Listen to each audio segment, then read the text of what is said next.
ladies and gentlemen, boys, girls, lickers, commenters, new subscribers, old subscribers, and just generally anybody who watches these videos, welcome back! Incoming!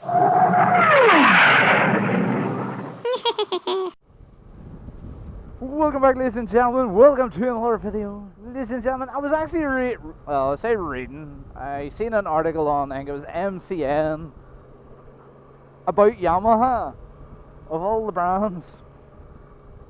Yamaha are looking into possibly turbocharging bikes. But from what the article says, Yamaha was probably one of the forerunners at the time in the 80s. Turbocharging, I think it was an FJ or F something, was actually turbocharged for, I think it was emissions. And they're saying with the new Euro 5 emissions that bikes are getting harder and harder to basically make a bike that complies. But Yamaha has recently got some patents through for wastegate, suggesting that they might actually be going back to turbocharging. Now, the article was went into the history of the turbocharged bikes. You have the supercharged H2R and H2Z, the Street Fighter type one, and obviously the Kawasaki's aren't turbocharged, they are supercharged, which is a whole different ballgame, I think. So they were going back through the history and how successful the bikes were, and how sorted after they are. And I give a few examples of how the Yamaha might actually integrate turbos into their new line of bikes, so that you might see in 2021, 2022. So they were talking about turbocharging. For an example, MCN give it an example of maybe turbocharging an R1, knocking it down in power but giving it a turbo, which would then make up for what they knock out of it. But they also did an interesting one, which was taking the MT-09 platform, the Tracer, and the MT-09 street bike, and lopping a cylinder off it. So basically making the triple into a...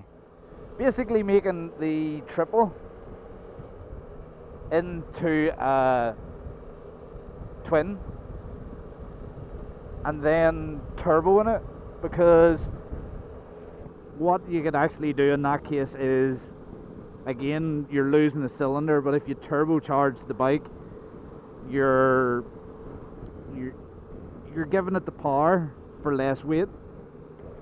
And obviously, lopping the cylinder off a 3-cylinder bike, you're going to lose weight, and then bolting a turbo to it in whatever shape or form would regain the power loss out of that. Now that would be intriguing to see. Now I've never had experience with the older bikes, seeing them with the turbo and what way they worked and stuff, but on a negative side, it would... So personally, the negative side to that would be that a turbo essentially is a little turbine that creates pressure and rams air into the engine. But to me, that would be another moving part. Like, turbos have little turbines in them. The stone gets into that, it feckin' wrecks it.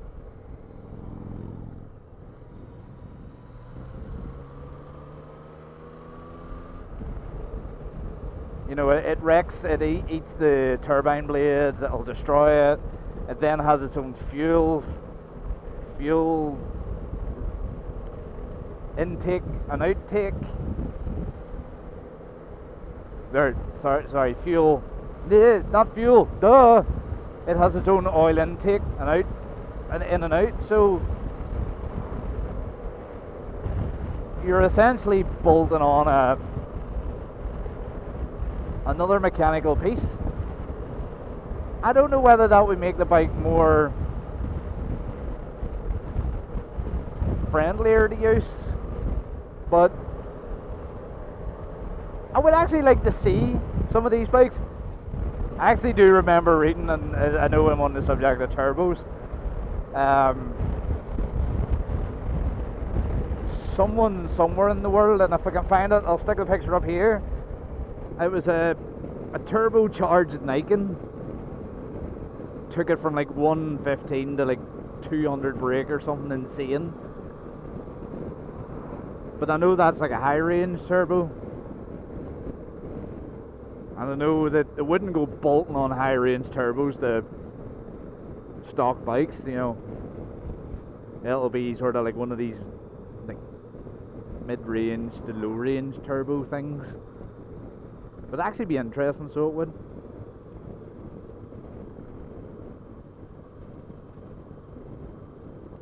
I wonder, to me it sounds like we all sort of know that Kawasaki has the market per se on supercharged bikes. They do the supercharged bike thing, so you know nobody else is going to try it. But with Yamaha's previous experience with turbocharged bikes, do we maybe see a cracking one-off coming out? You know, like an R1M with a turbo on it, just because? Or will we see, you know, like the H2, and it was the H2 and the H2R, you know, do we see that sort of, here's a big token bike with a turbo, or what?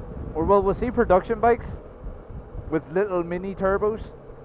Because I would buy one. Let me know what you think in the comments below. I know a few of you guys are like you know a hell of a lot more about bikes than what I do. Oh, the bike feels so nice after getting it serviced. New oil filter, new air filter, spark plugs, and a new chain and sprocket. Oh my goodness, it feels a lot healthier. A little jump there. Could we maybe possibly see a Yamaha OEM bolt-on turbo for a Tracer? Do you imagine me with this turbocharged? I'd kill myself. I do know a guy on Instagram, Turbo Tom. I'll stick his little Instagram-y picture here. Absolute legend of a guy. He has a GSX 1100 or 1000 turbocharged and an R1, Big Bang R1 turbocharged, but he does like wheelie competitions. I would love to see one of those in real life, or even have a go on one of those in real life. Mind you, I probably wouldn't even go fast. I'd probably crap myself. It is currently, I was about to say 71 degrees. It is 22 degrees. It is absolutely fucking roast. Oh, you don't know which lane you're going to be in. And the light goes red before I get to it.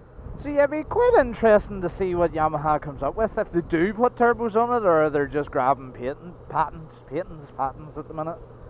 Let me know in the comment section below. What do you think? What would you like to see come out with the turbo? And what type of turbo? High range or low range or medium range, or which platform of the Yamaha brand would you like? Personally, I would say a one-off R1M, maybe with a turbo that you could buy, or MT09 with 3 cylinders and a turbo would be my preference. But don't forget, people, like, comment, and if you haven't already, subscribe. We don't do the videos all the time. We just do some videos some of the time. Don't forget, keep it lit. And if you can't keep it lit, bolt a turbo to it. Incoming!